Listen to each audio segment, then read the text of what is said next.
دو طرح کے حقوق ہم پر آئیں گے، دو طرح کے، یاد رکھنا۔ ایک وہ حق ہوگا جو اللہ ذوالجلال والاکرام کا ہے، دوسرا وہ حق ہوگا جو ہم میں سے کسی بندے کا ہم پر ہے۔ اس بندے میں پھر اپنے بھی آتے ہیں، پرائے بھی آتے ہیں۔ اور یہ بھی یاد رکھیں کہ اکابر نے فرمایا کہ یہ عین ممکن ہے کہ حقوق اللہ معاف ہو جائیں، ممکن ہے کہ وہ انسان کو ہر شے معاف کر دے، اس پاک ذات کو کون پوچھنے والا ہے؟ لیکن قرآن صاف فرماتا ہے لا تبدیل لکلمات اللہ، اللہ کے قانون کبھی نہیں بدلتے۔ قدرت کا قانون یہ ہے کہ کسی بندے کا حق لے کر اگر اس پاک بارگاہ میں جاؤ گے، قدرت کبھی معاف نہیں کرے گی۔ اس کے دو ہی حل ہیں، یا وہ بندہ صاحب معاملہ آپ کو معاف کر دے، یا آپ اس سے معافی مانگیں،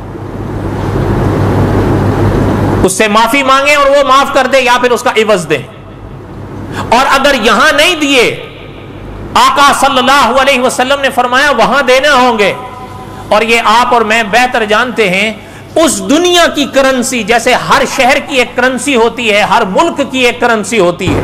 مفتی تقی عثمانی صاحب نے لکھا ہے قرآن و سنت کی روشنی میں کہ آخرت کے جہان کی کرنسی نیکیاں ہیں۔ کہیں ایسا بھگتان نہ ہو جائے جیسے کہ آپ صلی اللہ علیہ وسلم نے ارشاد فرمایا اگر وہاں یہ مرحلہ پیش آیا، قدرت کا حکم ہوگا کہ دو، اور اگر ہمارے پاس ہوگا کیا، مال تو ہوگا نہیں، اور اس جہان کی کرنسی اگر نیکیاں ہیں تو پھر حضور نے فرمایا تبادلہ نیکیوں سے ہوگا۔